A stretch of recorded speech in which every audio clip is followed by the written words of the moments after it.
जय हिंद दोस्तों, आज हम बहुत ही सीरियस और गंभीर मुद्दे के बारे में बात करने वाले हैं। वो है हमारा पैसा कितना सेफ है, क्या हमारा फंड जीरो होने वाला है, कौन सा क्रिप्टो करेंसी एक्सचेंज आने वाले टाइम में टिक पाएगा, कौन सा डूब जाएगा, कौन सा सेफ है। डिटेल में और अंदर की बात आपको बताएंगे सो दैट कि आपको रियलिटी पता चल जाए। क्योंकि आपको पता है इस चैनल पे कोई भी बात होती है वो प्रूफ और फैक्ट के साथ होती है। तो डिस्क्लेमर पढ़िए और वीडियो को शुरू करते हैं।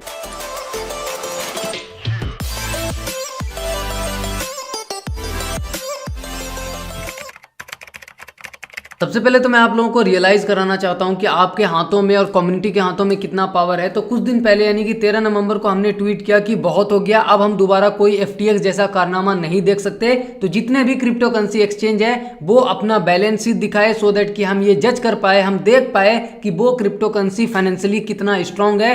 एटलीस्ट कम से कम वो एसेट्स और लायबिलिटीज का रेशियो दिखाए। इसके बाद बहुत सारे लोगों ने इसको सपोर्ट किया, लाइक किया, ट्वीट किया, रीट्वीट किया। क्रिप्टो कम्युनिटी में यही चर्चा अभी चल रही है। लगभग सभी क्रिप्टो करेंसी एक्सचेंजेस के CEO लाइव आ रहे हैं, कोई ट्विटर स्पेस कर रहा है, कोई ब्लॉग पोस्ट लिख रहा है। अलग अलग तरीके से AMA सेशन कर करके स्पेस रख करके लोगों को बताया जा रहा है और विश्वास दिलाने की कोशिश किया जा रहा है। और ये चीजें तभी मुमकिन हो पाई जब कम्युनिटी एक साथ सामने आए, सारे इन्फ्लुएंसर एक साथ सामने आए। थोड़ा सा लेट ही लेकिन धीरे धीरे सब निकल करके आए, सबने वीडियोस बनाए, सबने अपने अपने पॉइंट ऑफ व्यू दिए। तो अभी इंडियन एक्सचेंजेस की जो टीम है वो अलग अलग तरीके से लोगों को समझाने में लगी हुई है, लेकिन अभी काम अधूरा है। चलिए पेन पेपर पे समझाते हैं कि हमें आगे क्या करना चाहिए और किस तरीके से हमें पता करना है कि हमारा पैसा सेफ है या नहीं है। सबसे पहले ये समझते हैं कि एक्सचेंजेस से डिमांड क्यों करना है कि वो ट्रांसपेरेंसी दिखाए, ट्रस्ट बनाए सो दैट कि हम आगे ग्रो कर पाए। तो पहला चीज तो यही है कि हमारा फंड फंसा हुआ है तो हमारा ये हक बनता है कि हम उनसे पूरा ट्रांसपेरेंसी यानी कि पारदर्शिता की डिमांड करें। दूसरी चीज रेगुलेशन के पर्सपेक्टिव से यहाँ पे मैंने ये लिखा हुआ है कि बहुत सारे लोगों को लगता है कि मैं तो इंटरनेशनल एक्सचेंज यूज करता हूँ, डिसेंट्रलाइज एक्सचेंज यूज करता हूँ, मुझे इंडियन एक्सचेंज से कोई लेना देना नहीं। तो एक बात हमेशा याद रखना, अगर रेगुलेशन के टाइम पे गवर्नमेंट ये बोल दे कि जो एक्सचेंज इंडिया में रजिस्टर्ड है उसी को परमिशन है रन करने की, तो आपको भी शायद यहाँ पे वापस आना पड़े। एंड सबसे जरूरी बात, इंडियन इकोसिस्टम के लिए जरूरी है कि सारे लोग एक साथ मिल करके आए, किसी और की प्रॉब्लम को ना समझे। सभी की प्रॉब्लम एक ही है, अगर स्पेस को ग्रो करना है तो सारी ट्रांसपेरेंसी काम आने वाली है। एंड सबसे इंपॉर्टेंट पॉइंट ये है कि जो डिसेंट्रलाइज एक्सचेंजेस होते हैं, वैलेट होते हैं, उसमें कॉम्प्लिकेशंस थोड़ा ज्यादा है। क्योंकि क्रिप्टो इंडिया के लिए खासकर मैक्सिमम लोग 2021-22 में घुसे हैं, ठीक है। जब से Shiba Inu coin, dose coin, इन सब का हाइप काफी ज्यादा बना, तब बहुत सारे लोग क्रिप्टो इकोसिस्टम में आए हैं। तो उनके लिए सीखना काफी जरूरी है। एंड डिसेंट्रलाइज एक्सचेंज को काफी सीख करके चलाना पड़ता है, काफी कॉम्प्लिकेशंस होती है। एग्जांपल के तौर पे यहाँ पे जो सबसे फेमस वैलेट है, ट्रस्ट वैलेट और मेटामास्क के बारे में बात करते हैं। तो इनको सेटअप करने के लिए भी फ्रेज चाहिए 12 वर्ड का, जो कि अगर एक बार भी मिस हो गया आपसे तो टोटल पैसा आपका खत्म हो जाएगा। यानी कि आपने मेटामास्क के ट्रस्ट वैलेट को सेटअप किया एंड उसके बाद आपने अपना टोटल फ्रेज या फिर कोई फ्रेज का 2-4 वर्ड भी भूल गए ना, गलती से कुछ हो गया तो आपका पैसा चला जाएगा।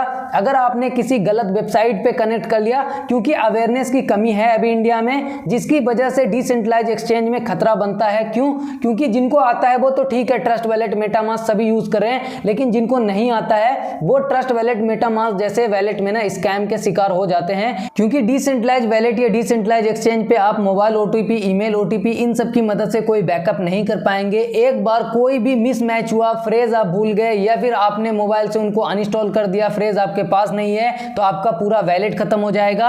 अगर किसी गलत वेबसाइट पे कनेक्ट किया तो भी पूरा फंड खत्म हो जाएगा।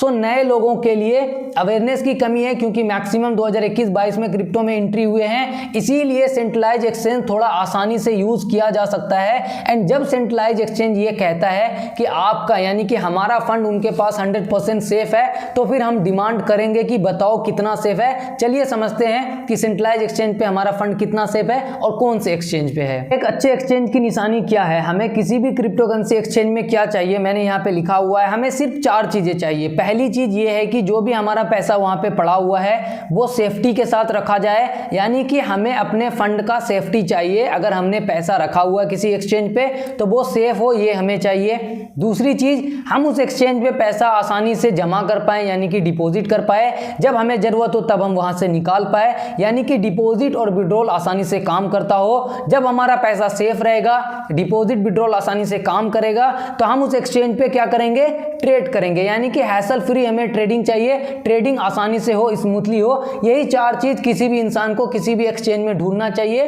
पहला फंड का सेफ्टी, दूसरा डिपॉजिट, तीसरा विड्रॉल, चौथा कि आसानी से वहां पे ट्रेडिंग हो पाए। पहला जो पॉइंट है, हमें कैसे पता चलेगा कि हमारा फंड वहां पे सेफ है, तो यहां पे मैंने लिखा हुआ है कि कम से कम जो भी एक्सचेंज है वो अपने एसेट्स और लायबिलिटीज को बताए। हमने प्रूफ ऑफ रिजर्व के बारे में 3-4 दिन पहले भी बात किया था और उसमें एक चीज आपको बताया था कि जो प्रूफ ऑफ रिजर्व हल्ला कर रहे हैं वो सिर्फ एसेट्स दिखा रहे हैं। ये हमने ऑलरेडी पहले चर्चा किया हुआ है और हमें एसेट्स नहीं, हमें एसेट्स और लायबिलिटीज दोनों देखना है। और एसेट्स और लायबिलिटीज दोनों देखने का मतलब ये है, मैं आपको यहाँ पे बताने की कोशिश करता हूँ। एक्सचेंजेस प्रूफ ऑफ रिजर्व के नाम पे आपके सामने आती है और कहती है कि ये देखो, ये लो वैलिड एड्रेस, मेरे पास तो 500 रुपये है। एग्जाम्पल मैं यहाँ पे आपको बता रहा हूँ, ये मत समझना कि एक्सचेंज के पास 500 रुपये है। एक्सचेंज बोलता है कि देखो मेरे पास रिजर्व में 500 रुपये पड़ा हुआ है। अब आपको उनसे पूछना है, और ये प्रॉब्लम हो सकती है, वो जो 500 रुपया दिखा रहा है हो सकता है कि उसके बदले उसके पास उससे ज्यादा लायबिलिटीज हो, यानी कि वो दिखा आपको 500 रुपये है, उसके सर पे 1000 रुपये का लोन होगा, तो क्या इस 500 का कोई मतलब बचेगा? नहीं, क्योंकि वो तो लोन में डूबा हुआ है। इसीलिए हमें एसेट्स के साथ साथ टोटल लायबिलिटीज भी जाननी है कि आप अगर बता रहे हो कि आपके पास 500 रुपये हैं, तो अब हमें ये बताओ कि आपके पास टोटल यूजर का फंड कितना है, आपने कितना लोन लेकर रखा हुआ है, टोटल लायबिलिटीज क्या है। अगर किसी एक्सचेंज के पास रिजर्व में उनके पास टोटल पैसा 500 रुपये है और उनका जो लायबिलिटीज है यानी कि एसेट्स 500 का है, लायबिलिटीज 700 का है, तो वो एक्सचेंजेस के पास ये जो 200 रुपये का अंतर है, वो 200 रुपया उसके पास कम पड़ रहा है, वो कहां से लाएगा? ये जरूरी है। होना ये चाहिए कि 700 रुपये का एसेट्स होना चाहिए और लायबिलिटीज 500 का होना चाहिए, तब इनके पास 200 रुपया एक्स्ट्रा रहेगा जो कि ये कंपनी अपना चला पाएंगे। एंड इसीलिए हम यहाँ पे आपको बोल रहे हैं कि कोई भी कंपनी अगर प्रूफ ऑफ रिजर्व के नाम पे सिर्फ आपको एसेट्स दिखा रही है तो उनसे उनकी लायबिलिटीज भी जरूर से पूछना, वरना यही होगा।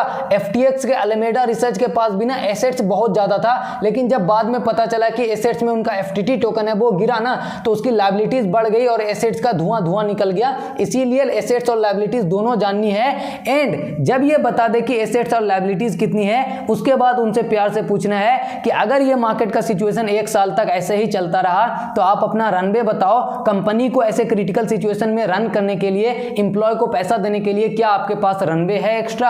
अगर बोलेंगे कि हाँ है, तो फिर आप एक हिसाब से उस एक्सचेंज को कंसीडर कर सकते हो। अगर मैं मोटा मोटा एक लाइन में बताऊं, ज्यादा डीप नहीं जाना है, ऊपर ऊपर से भी समझोगे तो आपको यह समझना है कि अगर किसी एक्सचेंज के पास एसेट्स लायबिलिटीज से ज्यादा है और वो जो एसेट्स है वो किसी वोलेटाइल एसेट्स में नहीं है, बल्कि या तो कैश में है या फिर कम वोलेटाइल जगह पे है, जो कि बेहतर चीजें होंगी। एसेट्स अगर लायबिलिटीज से ज्यादा है, टोटल लोन, यूजर का फंड, इन सब से ज्यादा है, प्लस उनके पास एक्स्ट्रा पैसा है अपनी कंपनी को चलाने के लिए, तो वो इस मार्केट में जो करंट सिचुएशन है ऐसे क्रिटिकल टाइम में सस्टेन कर पाएगी, टिक पाएगी। दूसरा पॉइंट है डिपॉजिट का। डिपॉजिट इंटरनेशनल एक्सचेंज पे काम कर रहा है। इंडियन एक्सचेंज में कुछ ऐसे एक्सचेंज है जहां पे ठीक ठाक से डिपॉजिट हो रहा है, कुछ ऐसा है जहां पे नहीं हो रहा है, और जहां पे नहीं हो रहा है वो बैंक को रिस्पॉन्सिबल यानी कि जिम्मेदार बता रहे हैं कि बैंक की वजह से नहीं हो रहा है। एक्सचेंजेस बोल रहे हैं कि हमारी कोई गलती नहीं है, बैंक डिपॉजिट करने में प्रॉब्लम कर रहा है। अब हम आते हैं सबसे अहम मुद्दे पे, वो है कि विड्रॉल क्यों नहीं दे रहा है। तो सबसे पहले आपको यह समझना है कि इंडियन एक्सचेंज में INR में कई सारे एक्सचेंज है जो कि विड्रॉल दे रहे हैं, लेकिन क्रिप्टो विड्रॉल बहुत सारे एक्सचेंज बंद करके बैठे हैं, और वो बंद इसलिए किया है क्योंकि उनकी मर्जी चल रही है। उन्होंने यानी कि इंडियन एक्सचेंज ने विड्रॉल को खुद से रोका हुआ है। ऐसे कैसे विड्रॉल नहीं देगा, यही सवाल आपके मन में आ रहा होगा। तो मैं आपको बताता हूं, इसके पीछे 2 अहम कारण है। एक्सचेंजेस आपको सिर्फ एक ही रीजन बताएगा, लेकिन मैं यहाँ पे आपको 2 रीजन बता रहा हूं। जो एक्सचेंजेस ट्विटर पे आकर के रीजन बता रहे हैं अलग अलग एक्सचेंज, पहला वो रीजन ये है कि यूजर अगर उस पैसे को यानी कि उस क्रिप्टो को यहां से विदेश भेज देता है, यहां से किसी और देश भेज देता है, और उस क्रिप्टो का गलत तरीके से यानी कि अनएथिकल, इलीगल यूज हो जाता है, तो फंसेगा। एक्सचेंज भी ऐसा उनको डर है, इसीलिए वो क्रिप्टो का विड्रॉल रोक करके बैठे हैं, सो दैट कि एक्सचेंज को कोई प्रॉब्लम ना हो। यूजर का अपना जो करना है वो यूजर समझे, लेकिन एक्सचेंज का कहना है कि हम विड्रॉल नहीं देंगे, क्योंकि अगर वो क्रिप्टो यूजर वहां से निकालता है उसका गलत यानी कि अनएथिकल या फिर इलीगल यूज होता है तो ये देखा जाएगा। और सरकार कई बार ये देख चुकी है कि कहां से पैसा निकला है, कहां गया है, तो एक्सचेंजेस को वहां पे सरकार लपेटे में लेती है, ऐसा एक्सचेंजेस वाले का कहना है, मैं ये नहीं कह रहा हूं, इसीलिए वो बंद करके बैठा हुआ है। दूसरा रीजन जो कि एक्सचेंज नहीं बताएगा, मैं बता रहा हूं, विड्रॉल बंद करने का रीजन है कि यूजर भाग ना जाए, ठीक है, और ये हकीकत है। पहला रीजन देंगे तो लोग मान भी लेंगे, लेकिन ये हकीकत रीजन भी है कि अगर यूजर विड्रॉल अभी कर लेगा या तो वो इंटरनेशनल पे शिफ्ट हो जाएगा या फिर ट्रस्ट वैलेट, मेटामास्क कहीं और शिफ्ट हो जाएगा, और एक्सचेंजेस कभी नहीं चाहता कि उनका यूजर उनसे भागे और दूसरे जगह पे जाए। चौथा पॉइंट ये है जिसके बारे में मैंने आपको बताया, हैसल फ्री ट्रेडिंग। ये तो जहां आपको लगता है कि एप्लीकेशन अच्छे से काम कर रहा है, ट्रेडिंग इजी होती है, वहां पे आप जा सकते हैं। तो किसी भी अच्छे एक्सचेंज को देखने के लिए आपको ये 4 पॉइंट कंसीडर करना है।